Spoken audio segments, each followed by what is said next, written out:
Okay.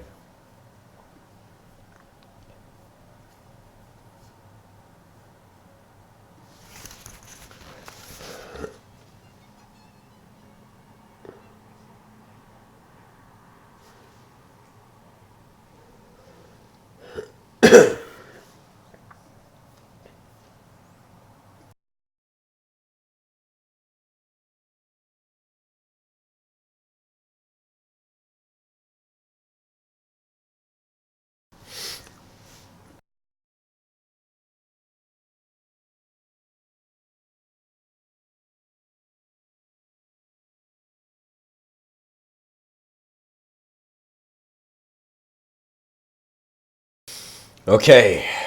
Hello, everyone. Welcome to today's episode. The title is the multidimensional roar of a singular dimension.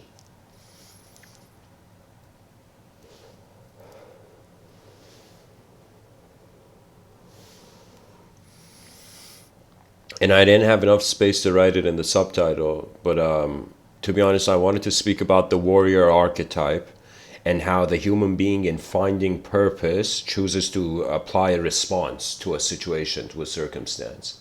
And so, really, we can't have purpose or a certain position unless there is a sort of space of acknowledgement. And that's the thing. That's the space of acknowledgement is a singular dimension.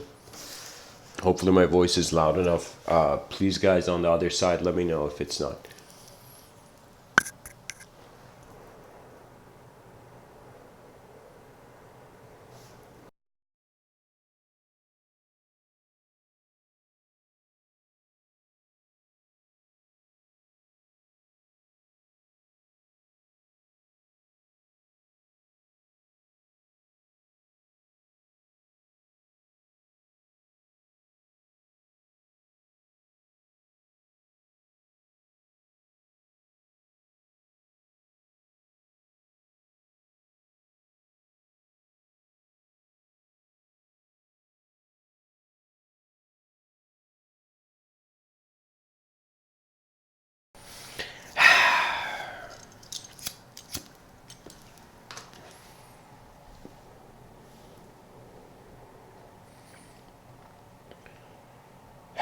This is the thing.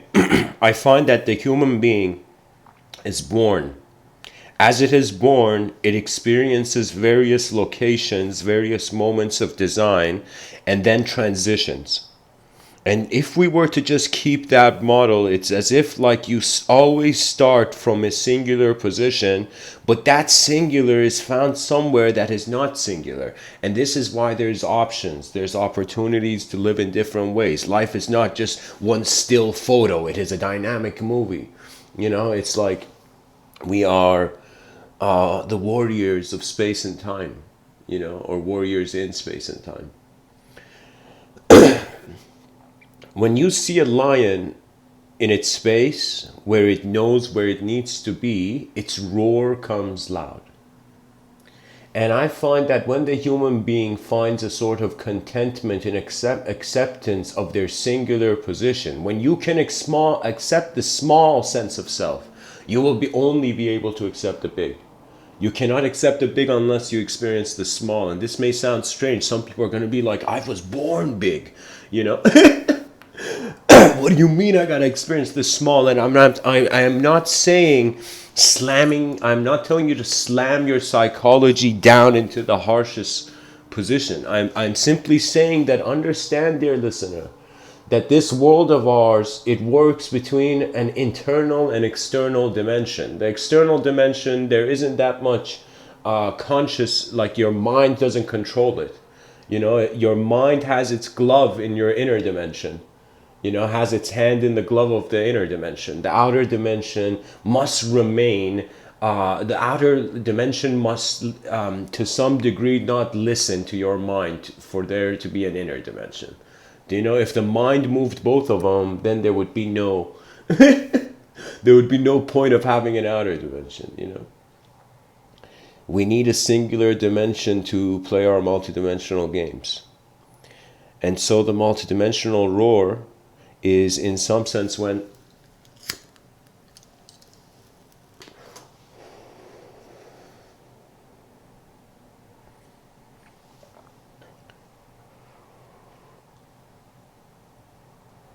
how would I say it? It's like there's two ways of evolving for human beings. Either the same design updates or the design completely changes. I find that when we find ourselves limited in a singular dimension, the mind attempts pathways. Biggest trouble with imagination, not trouble, but the most unique thing about it is that it gives us design. It like we are aware of, like if I tell you to visualize like a golden sphere in the sky, you can visualize that. Or just imagine like a golden sphere just hovering in the room beside you in the air. You know, your mind can visualize it. That visualization has a sort of appearance internally, as if your imagination was this private room you're in.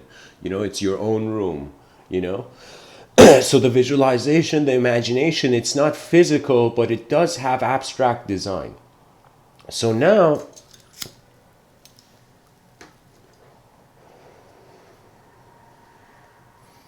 I want you to see how the story of life is a visualization. And this is so ultimate. I don't know how to say it. That you notice what part of your life is because you are touching phenomena, and what part of it is because phenomena is touching you. Life is moving. You know, this has been the mystics' kind of endeavor. Any person seeking the other side of the veil, in some sense, those people, of course, if you seek it like a cat, you know, like a curious cat, you'll get killed. You know, they say curiosity killed the cat, you know. And really, it's not curiosity that killed the cat, it's what the cat was curious about, you know. It's so important that if you are familiar with an instrument, you play it right to some degree.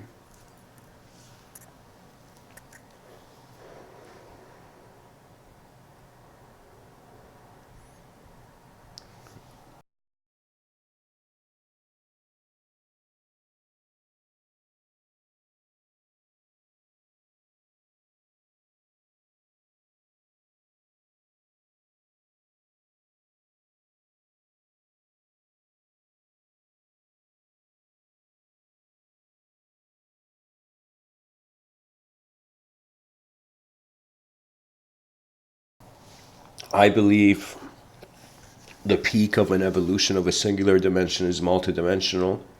The peak of evolution of a singular of a multidimensional dimension is singular. The only way one can step beyond these dimensions if they witness it as emptiness. Now you can't witness something as emptiness, but you witness it with an emptiness in that context. What that means is somebody who goes to Japan and who doesn't speak Japanese, and somebody comes and asks him something in Japanese, it's like there is emptiness there. But if the language was changed, suddenly that emptiness would be transformed. So what appears to be empty can be said to be appears empty to our sight. You know, that we say that this visible reality, this frequency of light range that is the visible world, the observable universe is, believe it or not, a tiny percentage. There's so many things that we don't see. Right now, you don't see Wi-Fi waves in the air, you know? But they're there. Do you see? It's like you don't see many things, but they are there. And when man becomes obsessed about his evidence, he also gets obsessed and locked into a certain dimension. And because he wants all reality to validate that dimension, there is nothing in phenomena that is 100% dependent. Like I don't know how to tell you this, but my laptop has nothing to do with my shoes. You know?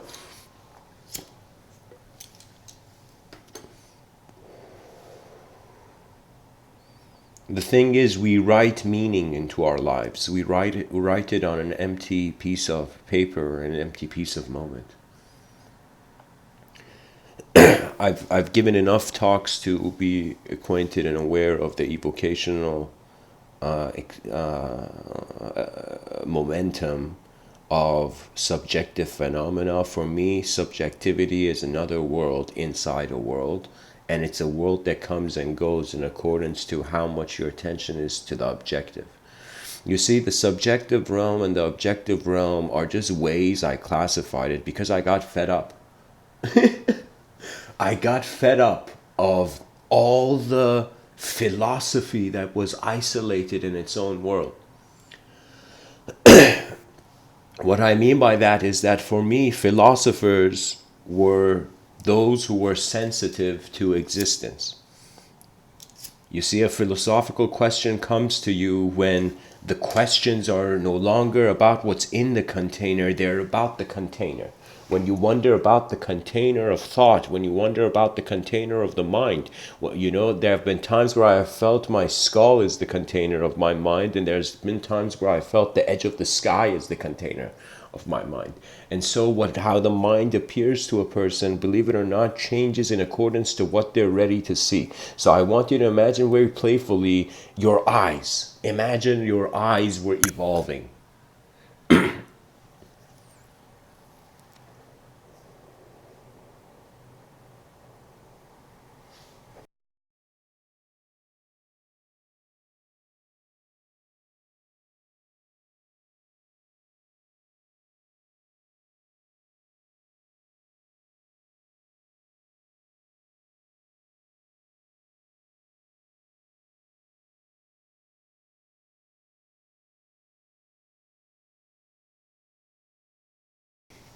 It's pretty much how intensely the challenge of the moment calls you forth.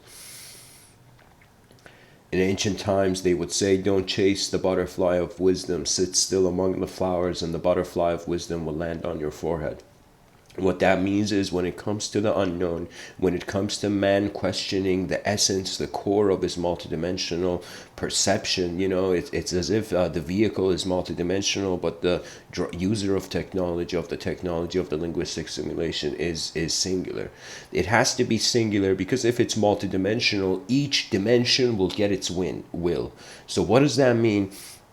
That means imagine every chair in a car had a steering wheel.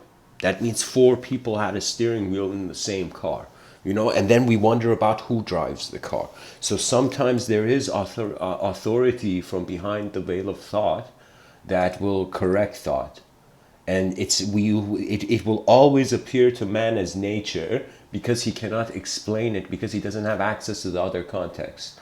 What that means is like, in ancient times they wrote a star came down to earth, and maybe it was a spaceship or something.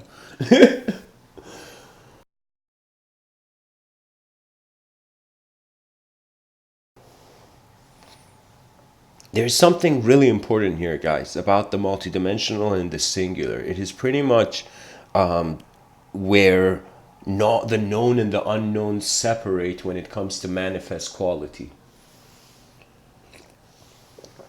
That means in a dream, I'll give a perfect example. In a dream, I had the conscious ability to run.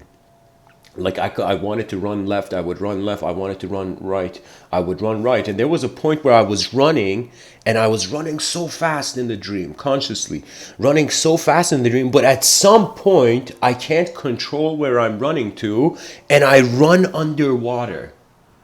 Like there's a part of the road in the dream that it goes underwater, and when I'm underwater, I'm just staring in that moment. And I kind of noticed where it's like there was consciousness is this animate force where in its decision making authorizes worlds to occur. So here's the deep question. If reality is multidimensional, does that imply, if the world is multidimensional, does that imply a multidimensional self? If there is a multidimensional self, does that mean there ever was a singular? Kind of like you think it's only one dimension, you look at it, it breaks into different pieces. Kind of like you can say, like the atom.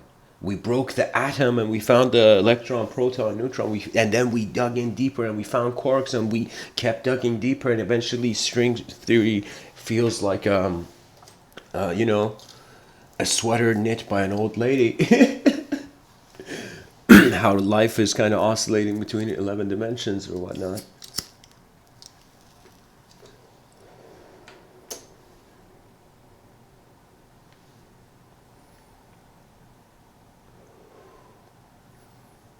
It is honestly how much your moment of being feels You have no resistance against your own existence.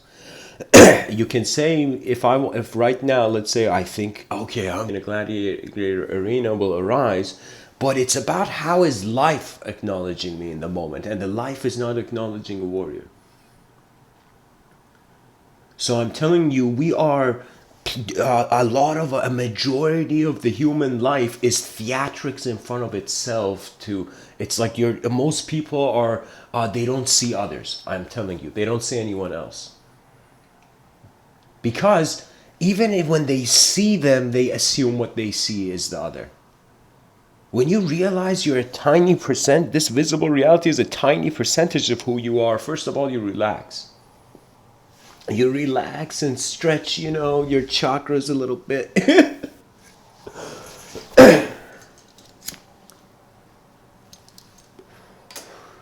Another way of kind of explaining the evolution of the singular mind into the multidimensional is that it remembers, it reverts to it. When it reverts to it, it acts as a field of intelligence. That means multidimensionality is the gate to collectivity. It's literally the only place a singular dimension has to go. So when I say the multidimensional roar of a singular dimension, I mean we as creatures have been in this repeat pattern loop of a world, and we have been there so long where we can now hold it still and question it. Okay? The inner life of the person and the outer life, they are right now in 2019, people don't consider the inner life. I'm telling you, it's a very interesting moment in history. We are alive right now. In 2019, we are at the epitome of language worship. We're at the epitome of self-obsession. We're at the epitome of ideological possession. We are at a point where thought is comfortably man. Man is not comfortably thought. Man is uncomfortably thought. Thought is comfortably man. What that means is, to be honest, this era 2019, there isn't much, I feel, external change that will come. It's more internal. It's the era where new ideas are being born with a different freedom, with a different evolutionary opportunity.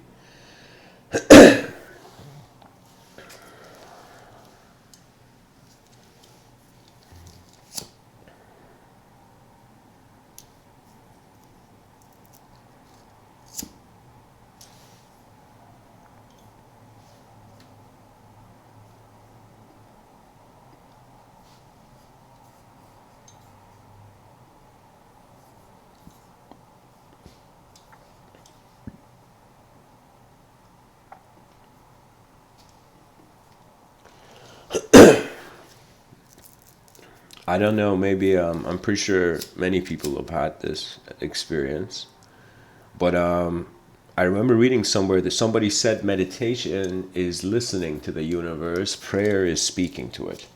And if speaking to the universe could be considered prayer, I've had many moments where I have witnessed a sort of existential phenomena and experiential phenomena, and in their meaninglessness, I have shouted at the cosmos. Not shouted in an angry way.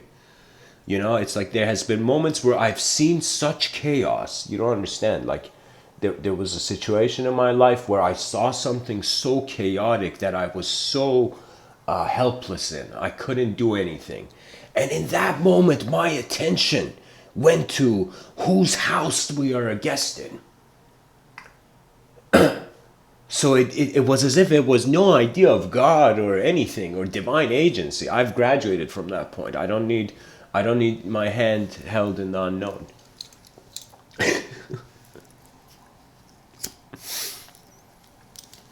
Even though the world has always held our hand. Just like our mind.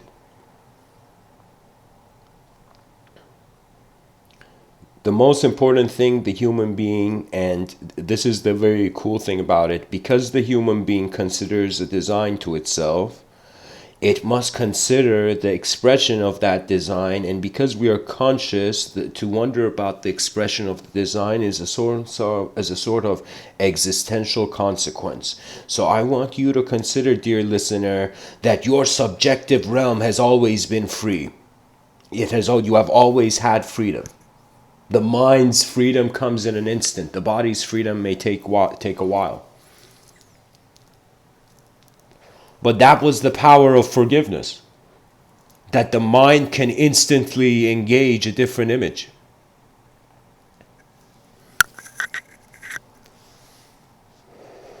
Here's what really happens in that in communication, it's a battle of worlds. It's a battle of realness. This is maybe something interesting to share. It perhaps is not more, it's not really relevant to mystical context, but it's relevant to how the philosophers in the school of Athens debated. First of all, Aristotle has this quote where he says it's the sign of an educated mind to entertain an idea without accepting it. What that means is you don't have to react to everything you hear. You don't have to fight language. When you realize you're not a thought, thoughts don't change your world. You find a sort of inner peace because the outer peace is not in pieces. Because the world can be stretched in stories, guys, and I realized this in mathematics. It blew my mind, actually. Maybe it's the first time I'm saying it in these talks. The story is not the first time, but I'll tell you this. There was this man named Daniel Talbot, and this guy was a next level savant, genius. His brain was totally wired differently, it seems. And how he experienced life, first of all, he memorized 10,000 digits of pi, and the way he did it was that behind his eyes, he was walking in a world, but in front of his eyes, that world translated into mathematical language.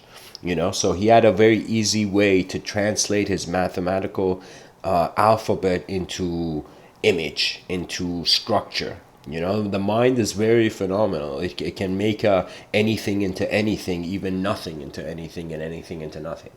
That is the power that our mind wields. That is the weapon we have been given to charge at the ruthlessness of what's the word I'm looking for? An inanimate manifestation. We are at war as a species with non-existence. That's why we are continuing evolving. That is why we're here.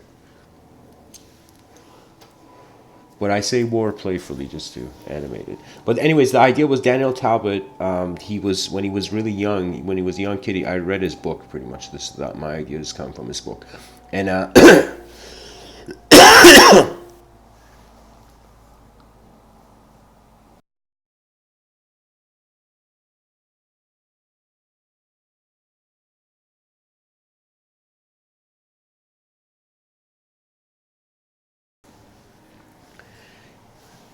he was pretty much trying to get from, as a kid in the snow, trying to get from one light post on the street, on the sidewalk, to the other light post.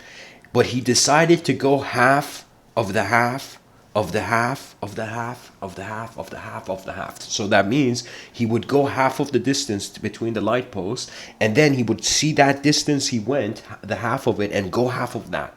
And then constantly go half of that. And eventually he noticed the dimensions are becoming so small where it's as if you never cross, you never get to the halfway point of the first one. Never get past the halfway point of the first attempt. So it was very unique. And so I'm relating this similarly to a sort of subjective multidimensionality of a selfhood.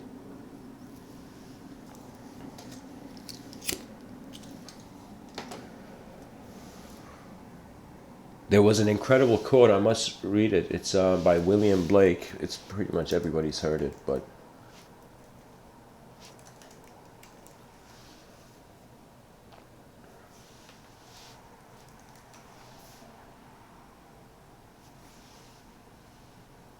he says to see a world in a grain of sand and a heaven in a wild flower. Hold infinity in the palm of your hand and eternity in an hour.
Excuse me.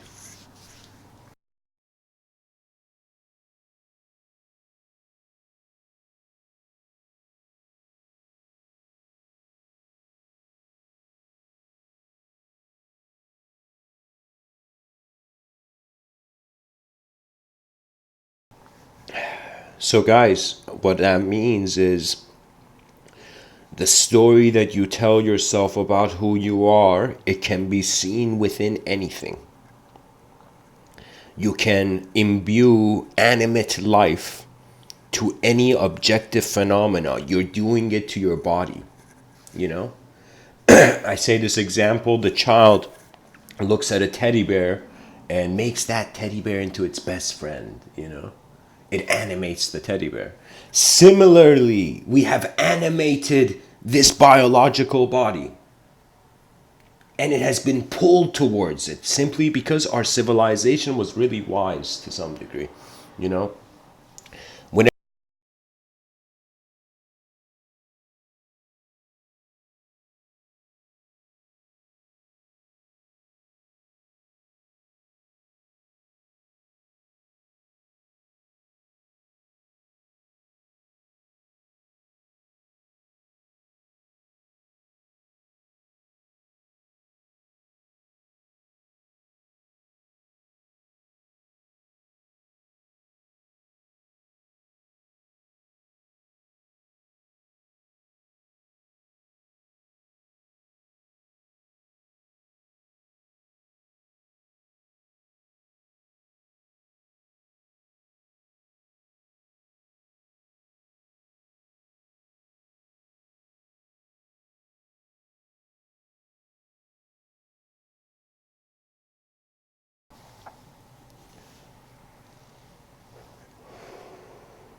the world we live in and the world that lives in us,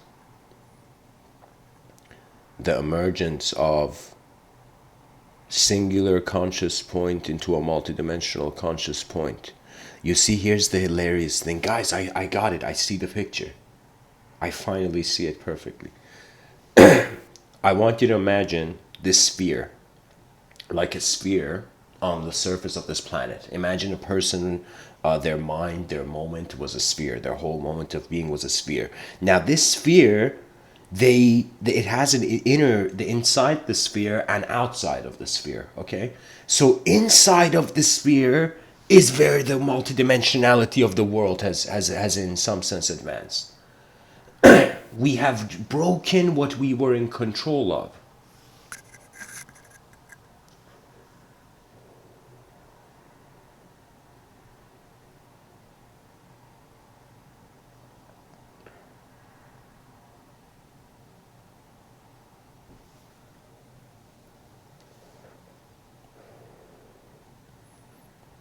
It's very different when your presence moves before your thought. You actually move as an intuitive observer. That intuitive observer, it first wants to fascinate itself by being something else. Trust me, a lot of people who are trying to be spiritual nowadays, they're it's escapism. It's just a cool way to escape the simplicity of reality. So it's like some people don't like the simple, they jump into the complex. Some people don't like the complex, they jump into the simple, not realizing that it's not about jumping. It's that eventually all the waves of data that have sculpted you so far as an entity, as a being, they are present now. Now is where the reception occurs of the expression of the world.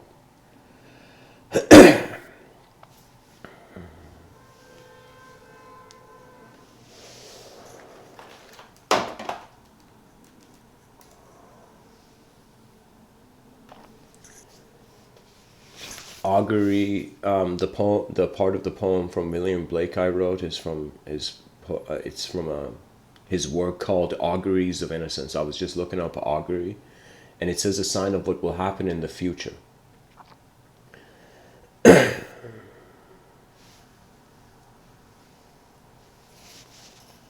And when he says auguries of innocence, that means he was seeing man conquering nature internally. So that's what William Blake, his contribution I find is he was trying to save the trees behind our eyes from being bulldozers crushing them, you know. The nature of man and the inner nature of man requires an inner warrior. The outer nature of man requires an outer warrior.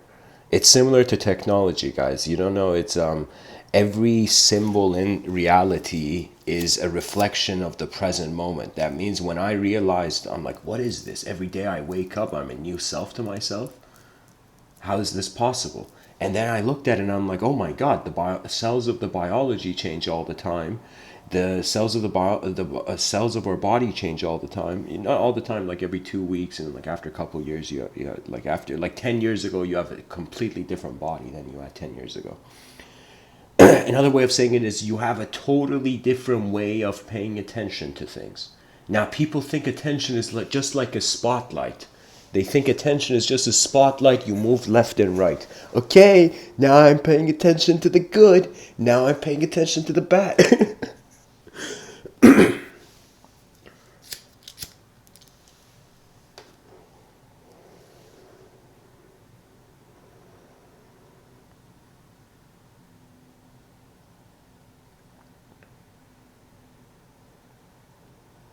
And of course, guys, I should probably start mentioning this, but forgive the sound of the phoenix that you hear at the edge of the cylinder. That one's a riddle. Some people will figure it out. Forgive the sound of the phoenix at the edge of the cylinder. It's another way of me saying excuse me. You know?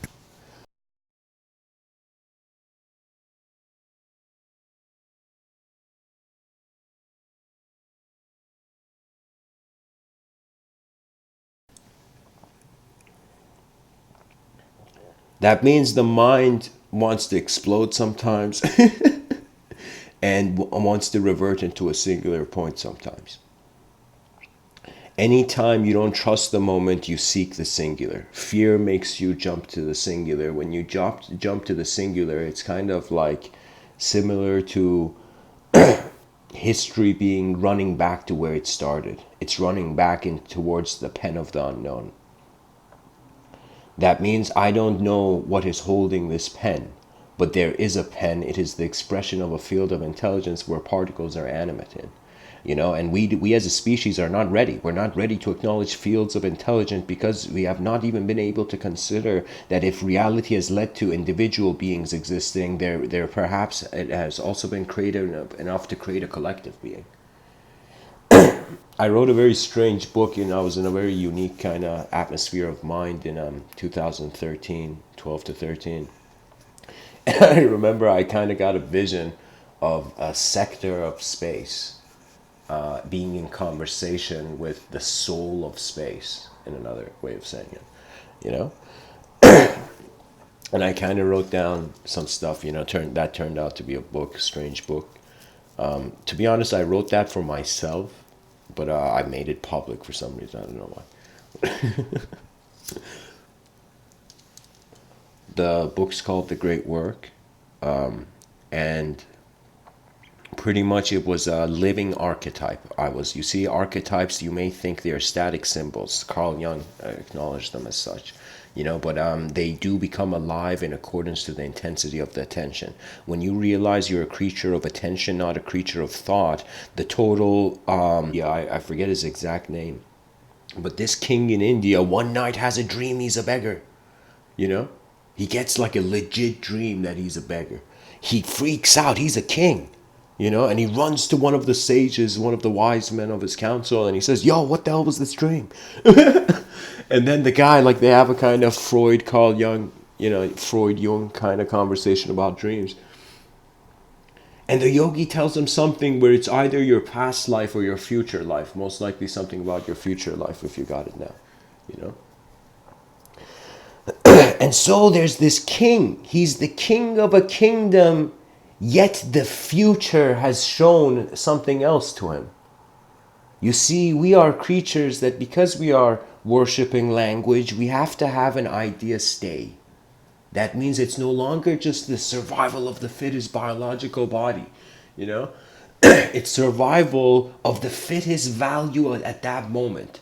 And the thing is, when man uses language as a bunker, as a cave to hide in, the storms will push him out. You have to give freedom to your mind. You have to give it. Do you know what that means? That means the idea of self you feel you are right now must accept how the moment's expression is being it. It's literally kind of how the poet Rumi said there are 10,000 ways to kneel down and kiss the earth. What that means is at some point in the lifetime of the human being, they will get a vision of life. They will see life in a way where they will not see the macrocosm and the microcosm inseparable, because they see it is that it is their moment that is drawing both pathways. You are the center of the universe of your conscious wakeful experience, and this is why you are a pilot of your consciousness. You're not a meditator, you're not anything, you're just a being that navigates his attention as the presence of attention. And this presence of attention, due to if its desire to be something and its desire to be nothing and its desire not to even have a desire, it becomes the field. That means two things happen, guys. Either you live as an individual and you have your free will gets maximized towards an infinite void. It starts evolving endlessly. It's kind of like you open your eyes in a painting that is endlessly being drawn, or you open your eyes as the painter.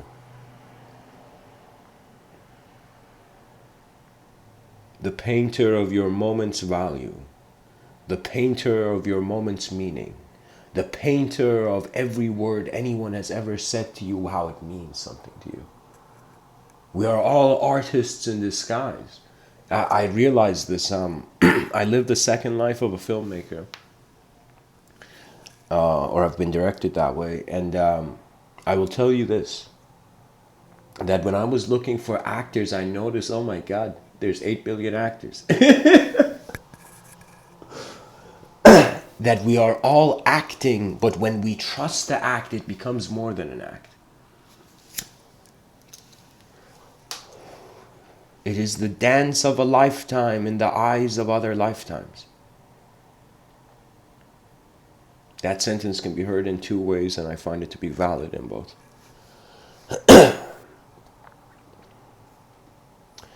I chose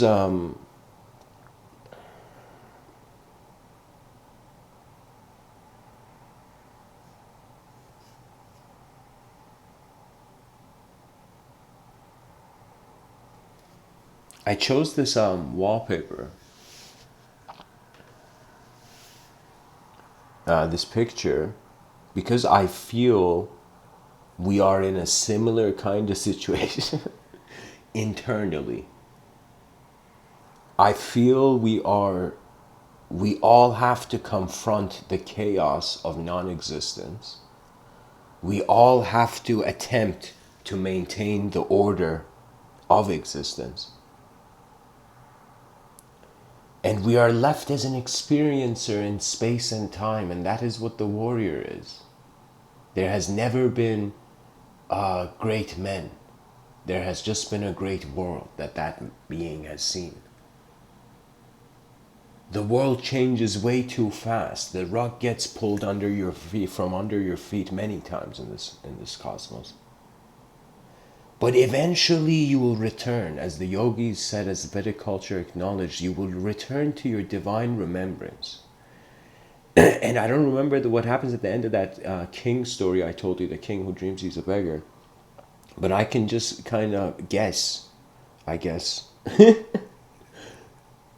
that king will notice the opposite of his vision. And if he's truly being it.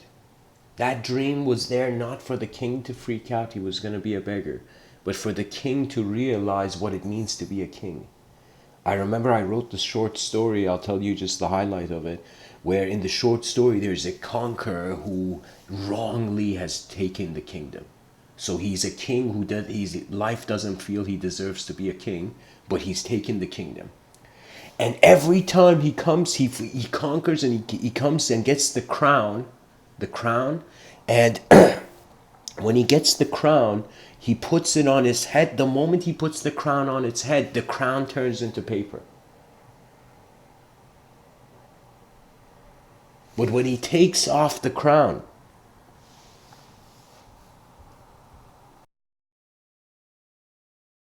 the crown becomes gold and majestic. It is kind of how you have ran too soon into a moment.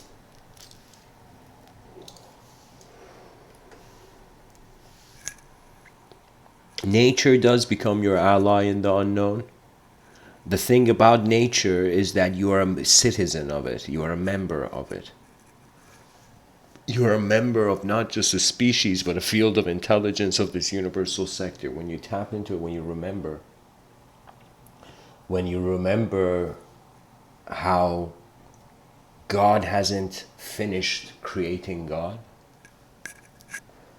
you laugh. It's as if the guy found an audience with the divine and shouted to the divine, "Yo, what's the meaning of all this?" And the divine said, "Don't ask me, I don't know."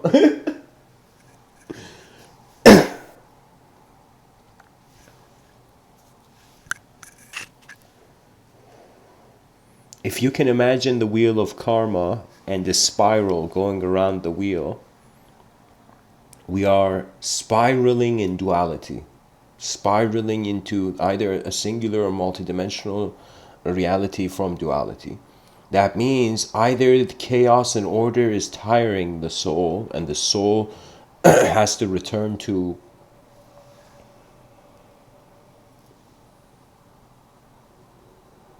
a singular being. Hence, you can say every religious person, every person who felt there was one truth to this. It has to be like yin and yang. What that means is eventually in the lineage of theists there will come a religious an atheist grandchild. Eventually in the atheist kind of lineage there will come a religious grandchild. It's kind of like the yin yang symbol winning in court, in universal court.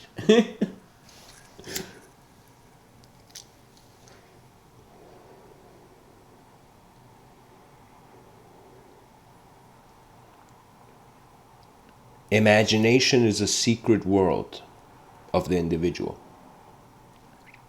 The value of it, here's the unique thing that I see, that we're 8 billion creatures on a rock in the middle of nowhere.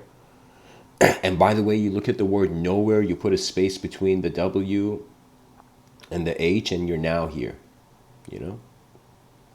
So nowhere is technically here now.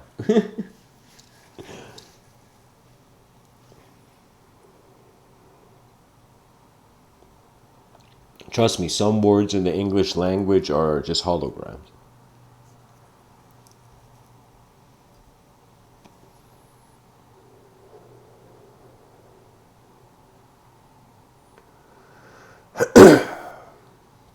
These 8 billion creatures have been for 4 billion years developing a complex internal reality. We have recently, through our minds require it's as if the mind and body take turns. That means certain moments in history there needs to be more physical action than internal action, and certain moments of history they require to be internal action. When you see the society or certain aspects of the system of civilization is inefficient, if you choose to be active in an inefficient in an inefficient system, it's as if regardless of your dreams and hopes, it's inefficient.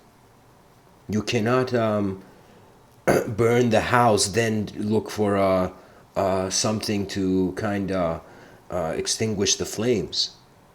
You know, you have to revert. You have to revert to nature, and it's weird because our whole sense of progress is our ability to separate from nature. We evolved because the physical component of our intelligence began moving on the surface of the rock. We then evolved because this moving physical phenomena suddenly became aware of itself. This is why I say the end of the objective evolution was the subjective evolution. Was the beginning of the subjective evolution. For me, the subjective evolution you can speak a lot about because it's more like the explorations of the unconscious intelligence of a field of intelligence. You see, Carl Jung said something very profound. Okay, he said there's the personal unconscious and the collective unconscious. The collective unconscious is where the freedom for civilization's next evolution comes from. Now, this collective unconscious is the easiest thing. It's our common denominator. The fact that me and you both know nothing about the whole thing. You see, it's the unknown that gives me and you a stage to conceptualize.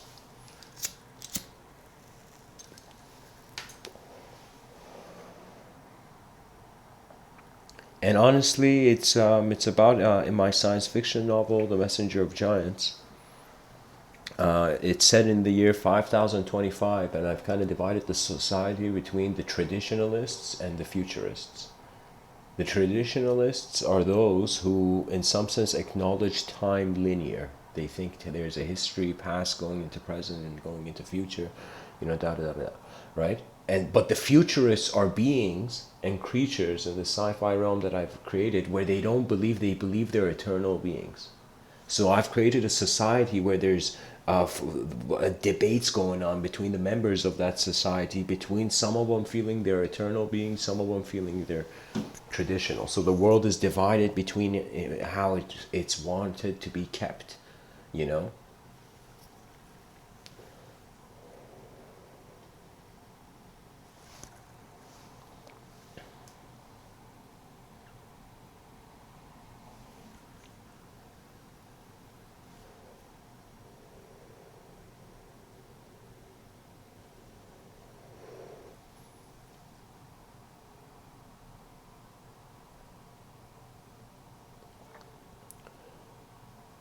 The suffering is not too bad because it makes us wonder about the other side. If we did not suffer, there would be no challenge. And there is no greater insult to an eternal vision than, in some sense, repetition, boredom. A loop of thought that endlessly manifests as your moment, as if you never stepped out of the room that was not in a room. It's the experience of your eyes as the universal sector. It is a glorious moment. And the moment the unknown finds you, that's the cool part of it. You can't really, there's no instruction. There's nothing. It's like the best thing somebody can give you is a mirror. And hopefully I give you that mirror before, so many people are. I went to India and I got shocked. And I got angry. Internally, I didn't express any external rage. I had too much respect for the nation to get angry in it.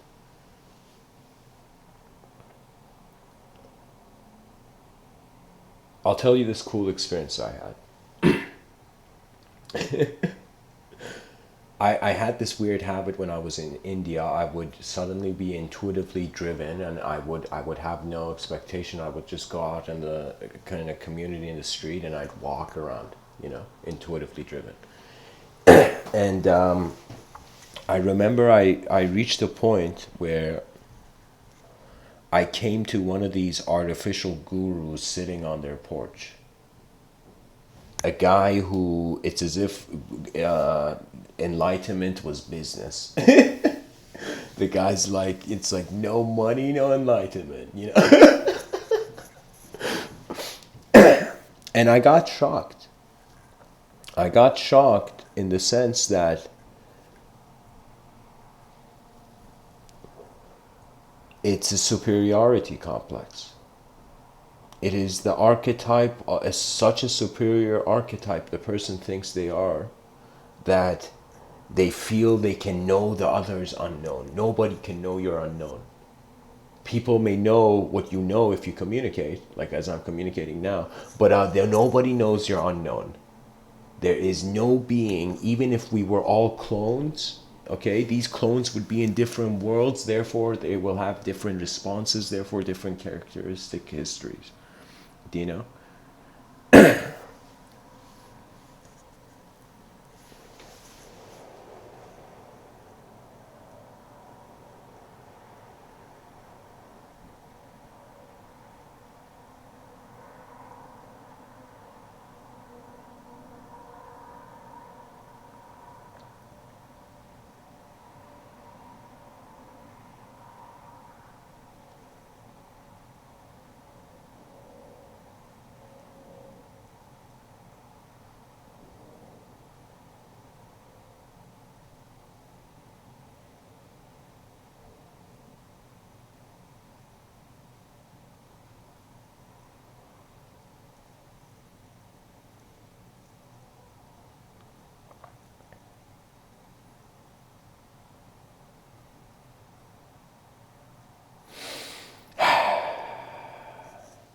Sorry guys, I gotta write something down before I forget it. Just hold on.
Okay.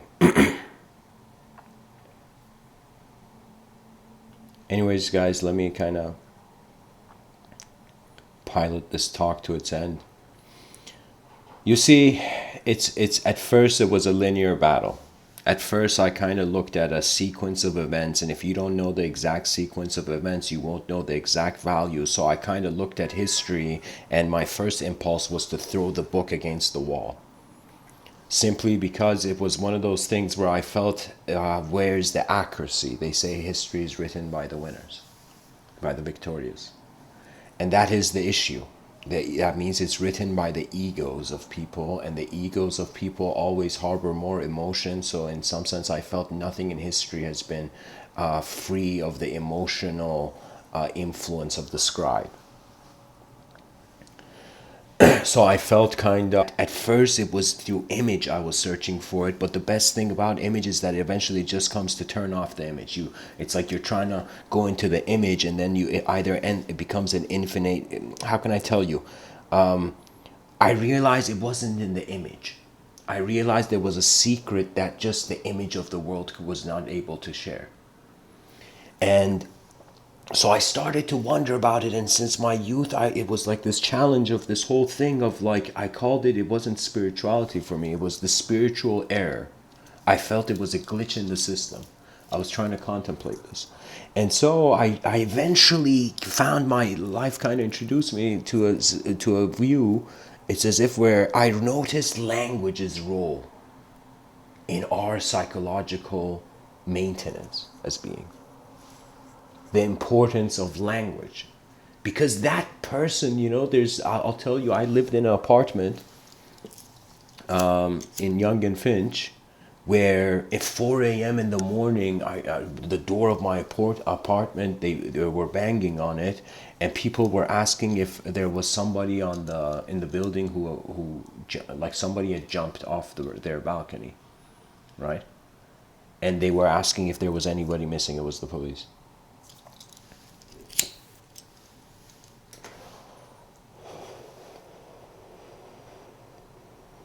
I go outside the balcony afterwards, and I go see, and I see they were hosing. They were hosing the, what do you call it? The ground.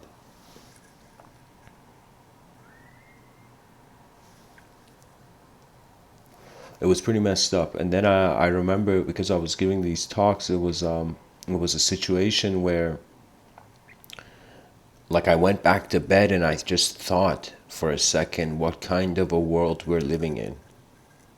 What kind of a world in which there is such intensity that existential discontinuity seems an option for people. And it's simply because the existence is not being valued.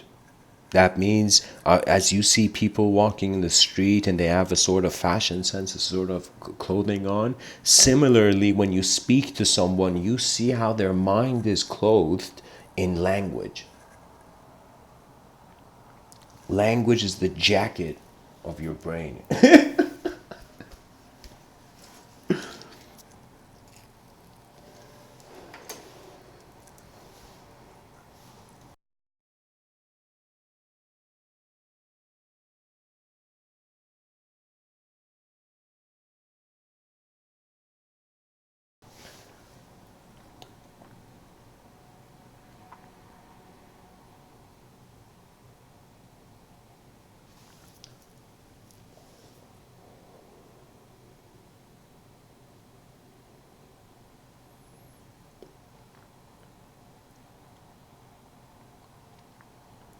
Eventually, it's we are oscillating between a singular cause and a multidimensional cause. When you experience reality to be a multidimensional cause, there's so much unknown. When it's singular, that means your knowledge is part of the ultimate knowledge.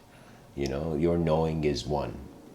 All those people seeking oneness, I'll tell you, don't seek it too much because you're already there. It's like existence is one phenomena. It's a field's expression. When I say existence, that means just the fact that we see matter in space. And if we become too materialistic, it means the story of self is shifting in accordance to atomic particles. But I find it to be, we are more than just an objective phenomena, because the voice of Socrates still echoes in our ears. Some remnant of his voice. What that means is the mind lives longer than the body.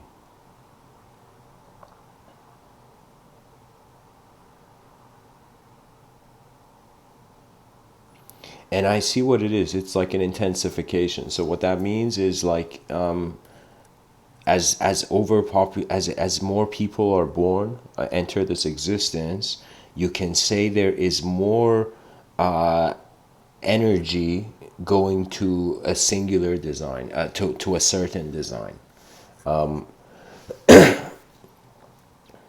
I'm saying like our existence as human beings on this part of the universal sector is also similar to a nuclear explosion. It is something so unique in comparison to the void field that it's like it'll be immediately acknowledged. The thing is that I don't want to say it was my fear. It was kind of like it was a source of wonder for me. It wasn't a source of fear, but it's like I wondered about man's relationship with fields of intelligence. And I kind of noticed it's like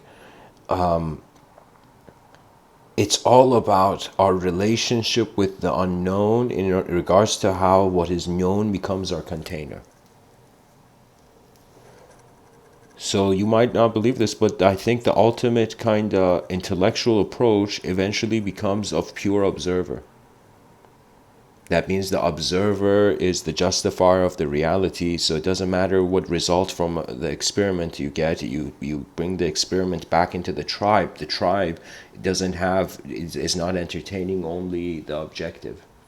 There's definitely a subjective component to your moment where we say that's your conscious life. Okay? So I'm just the guy asking, okay, I'm alive in this moment right now. I'm present. I'm here. So what is the relationship? And I eventually kind of said the subjective realm and the objective realm. I saw an objective self in the moment, my physical body right now. And I saw the subjective self, which you can say is who I see, what my intelligence is behind my eyes before I send words as messengers of that image I see.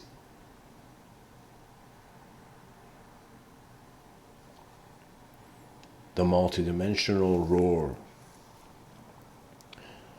of a singular dimension. Another way of saying it is there's a story of the king of the sheep and the king of the lion.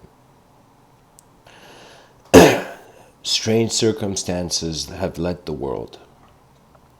A lion opens his eyes, a baby lion cub, and it's among a group of sheep. It has been adopted by sheep, by the king of the sheep, you know. And the king of the sheep has adopted this lion as one of its child, so all the other sheep are respecting this lion, let's say. But this lion baby cub, as it's kind of born, it notices it will forever be different in among the sheep, and it cannot eat grass. And the sheep king comes to his son, this lion, and says, "Why don't you eat?" And the lion says, "I'm fasting, father." The lion can't eat grass. It's like it's not food, you know. Now what happens is that the Lion King, let's say this is Simba, you know, after the movie. Way after the movie. And the Lion King is walking at the edge of his kingdom, keeping an eye on his territory, on his kingdom. And he suddenly comes across this herd of sheep. And he sees a lion is standing in the middle of the herd of sheep. And for a moment, this Lion King is like, what the fuck? And the Lion King goes, you know, and he shouts and he says, "Hey, lion!" And his voice is so loud that the sheep king hears it. And the lion also, in the middle of the sheep, also hears it, you know. And all the sheep run back, and the sheep king stands there, and they only see, it's as if in that moment the sheep king is scared too, but the lion, his son is not, you know.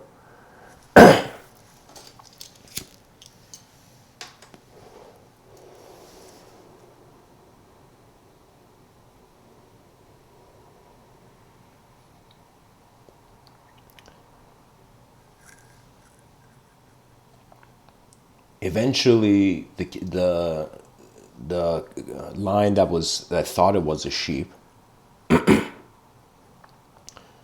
it goes up to the lion at the edge. It's the only one that has the strength to go up, the courage to go. And the sheep king is like, "I am so proud of my son right now. Don't call me a lion ever again." You know, like it's like egos, the ego of a lion that thinks it's a sheep. You know. Eventually, the Lion King takes that young king, then sheep prince, takes the sheep prince to the pond and tells him, "What do you see?" And he looks in the water, and it like takes him to a pond or something, where they can see their reflections. And so what happens is, like, the lion that thinks it's a sheep, it's the prince of the sheep, looks at the water and suddenly looks at the water and says, "I only see a sheep." And then the lion says, "Look at me. Look at my reflection." And for the first time, there comes an existential transformation of value regardless of how the experience was believed. Do you see? It was as if the world changed, not the self. You know, sometimes when the world changes, that's where the party is at, you know, where the world's changing.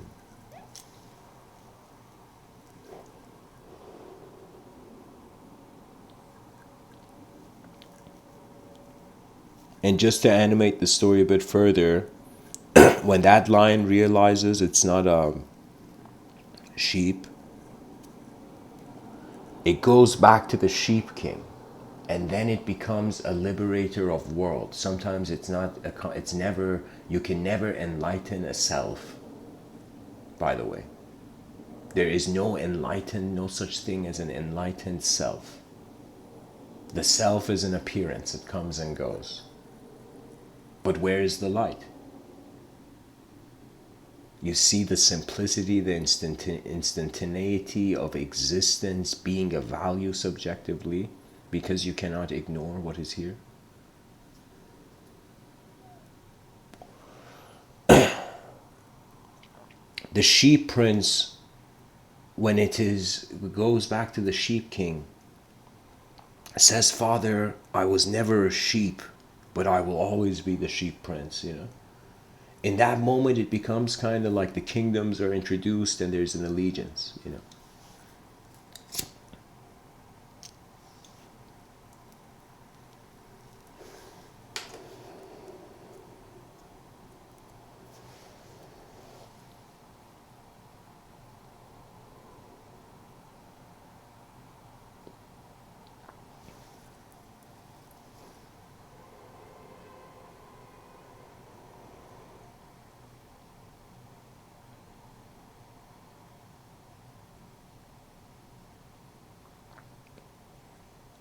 It's a world thing. That's the easy way of saying it. Enlightenment, I find the mystical position was that the world is changing in a way where the self can trust. When your self doesn't trust the world, it hides in beliefs. Those beliefs define its karma. It's another way of saying a person who has made a thought into. It's like some people have made thoughts into deities, right? What that means is they cannot see the world outside of that pattern, outside of that outline of how the dimension should exist. It's as if they have not given freedom to the world yet. They have given freedom to themselves. They have attained the power of self. Do you know how many I find ignorant, powerful people there are? They are ignorant because they see themselves only. They have not understood the codependence. They haven't understood how if nobody else was here, they would be the only one here. And sometimes it's about the elevation of the mind of people. That means never cut funding for the evolution of the mind of the species. That's one thing in the educational system. Jesus Christ, we need somebody. we need the future generations to go in and use Gandhi's method of changing the educational system.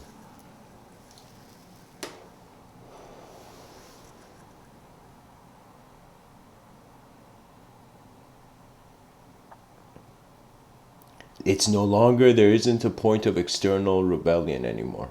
The external revolutions and rebellions have ended. It's now important to know the stance of the mind. That means it's like moving on into, soon it'll be 2020.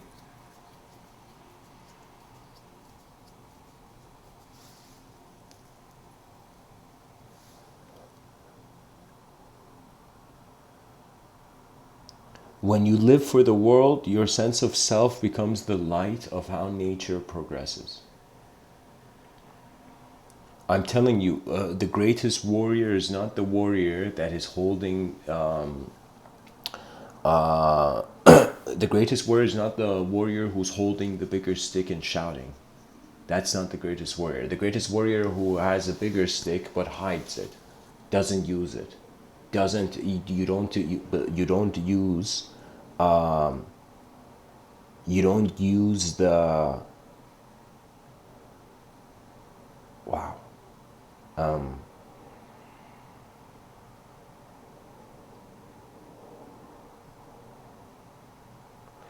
I have this idea. I gotta say this before I can say this next thing. I started acknowledging just everybody who listens, just every person. Like I acknowledge their mind to either be an advanced communicator or a pilot of their consciousness. To be a pilot, the unknown moves the known. To be an advanced communicator, the known moves the unknown.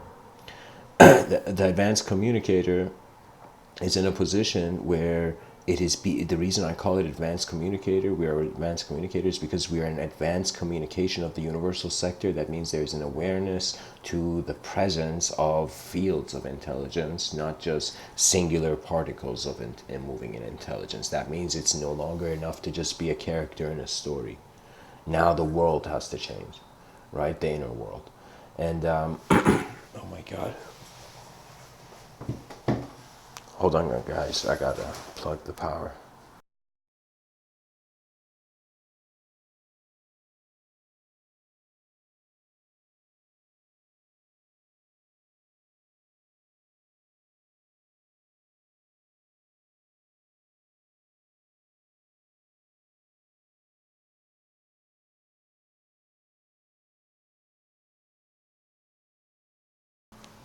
Okay, I just saved the life of this live stream. Yeah. So, anyways, guys, it's the whole point is that we're in advanced communication of the universal sector. Eventually, we need to study how the field of intelligence influences pretty much how our inner environment influences us as much as our outer environment. The inner environment is more flexible. What that means is I could see an object on a table, but behind my eyes, like I can also visualize in some sense the object like a duplicate copy of the object hovering in the air. So what that means is imagination appears to be in a universe of its own permission, where it's as if the laws of gravity don't happen to imagination. So what do I mean by that? That means I visualize something hovering in the air. That visualization of that thing hovering in the air doesn't just automatically fall down as if there's gravity in the imagination, in the field of imagination. So behind our eyes, the relationship is one of spontaneous evocation from an kind of from the empty page we write whatever. Do you see? So that's the thing, that before any sort of concept of creativity can even be entertained, you have to wonder what it really means. And so the process of creation has always been new, you know? So something new occurring. So novelty always has something to do with divinity. The miraculous is something that will appear new, you know? An alien like just landing down and just chilling in a coffee shop is going to be new, you know?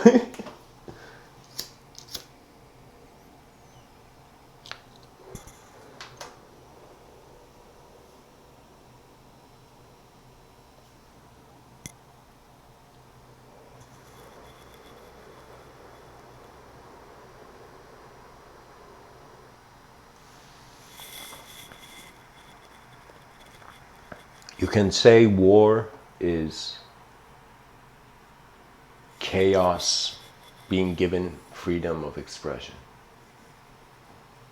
You can say civilization is order being given freedom of actions that the human being has to do are dependent on the surface of nature, the experience of a physical body moving and doing things. It's on the surface of this earth. Now I want you to imagine that technology advances to a point where virtual realities, the human mind finds a more intimate relationship with the virtual realm.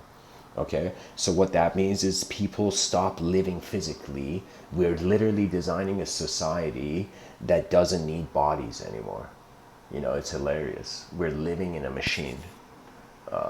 At least the future generations may, you know. So the whole point is that when the virtual, when we only, if our desire just cares about our experience, we will be ignorant of this the fabric of our existence. We will be ignorant of like the quality of life we're experiencing as biological beings. Do you know? So you cannot put a biological being in a technological environment and expect it to kind of behave purely in accordance to just nature's values. You know? What man is doing in the virtual realm, in virtual reality, is he is going against the laws of nature. He is recreating nature's archetype, you know? Because symbols are generated. You know, Carl Jung 100% knew and was aware that the way he saw the unconscious wasn't the way others could ever see the unconscious. And how others saw the unconscious were ways that he could never see the unconscious. Do you see? There is a value to your eyes when you realize nobody else has them. You cannot, it's like, one thing a person can do in this life is fight for a freedom of mind.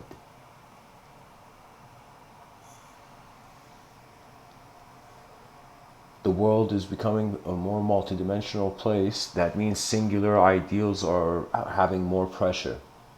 So the best thing is we acknowledge the past as artwork and the future as a vehicle.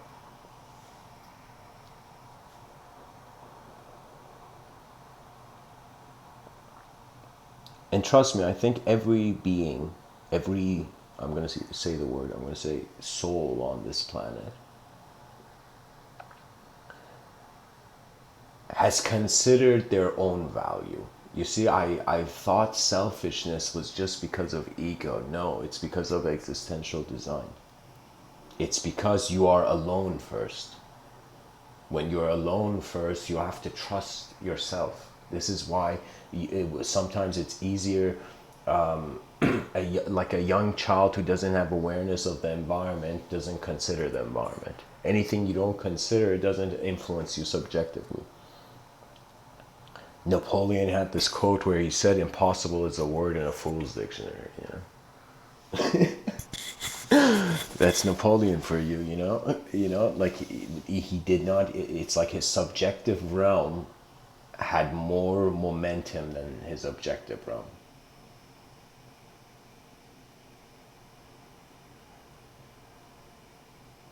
And the moment you bring the idea of a soul, and if you shape it, that's the hardest part. This is why I say it's like the world is a mystical place.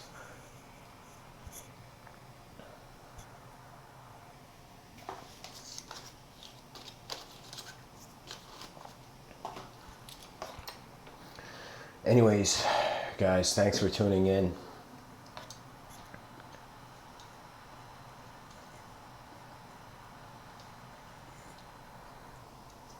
Honestly, with these talks, my attempt is of a designer. I am telling you, it's I consider myself to oftentimes be a fool in society, simply because I have a relationship with nature that is simply design oriented, and that design oriented relationship with the world is one where it has no story. A designer cannot believe in a heaven or a hell or any story that language promises, any image language promises. The world is more than an image. There's a dynamism to images. And so I have often asked, looking into the mirror, kind of, who is looking through my eyes right now? Who is here? Who is here? Do I know who I am? And I realize I will never know, especially if change is how the universal sector is speaking. That's the most chaotic thing. The change is where really compassion arises. You realize, holy shit, everything will change. What can I do? You dance. You dance and change, pretty much. That means freedom becomes the resolution. Because let me tell you the issue.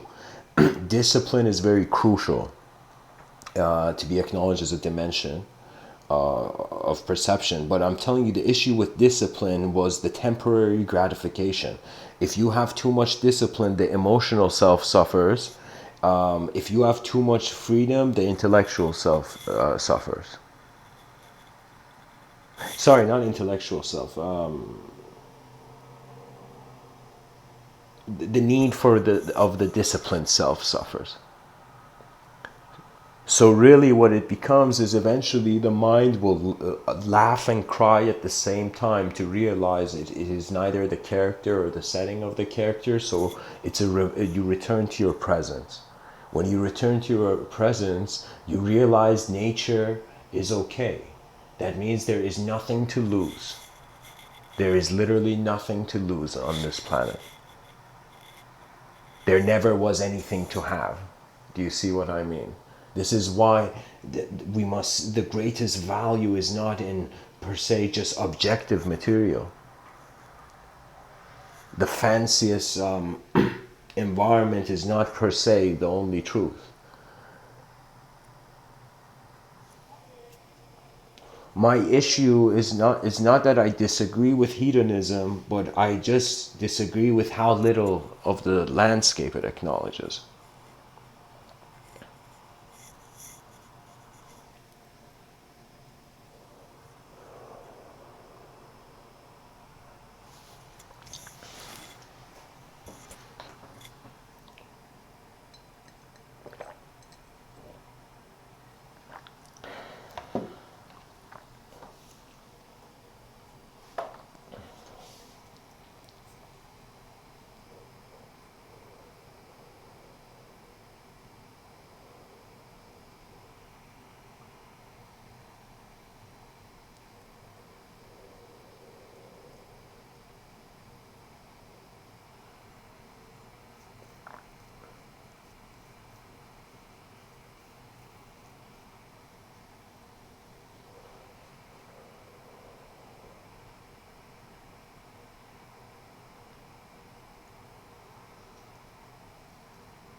As Sri Ramana Maharshi said, silence is also conversation.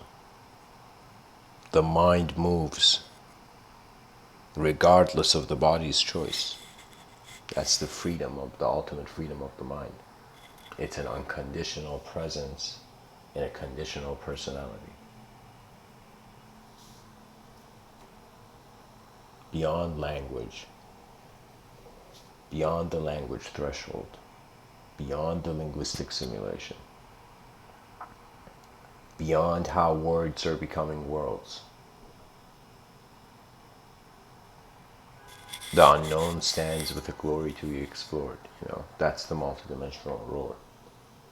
It's like now more than ever there's a need for the true values of the inner reality to be shared. It's like it took us 4 billion years to be able to have these conversations, Anyways, thanks for tuning in, guys. Much blessings and namaste.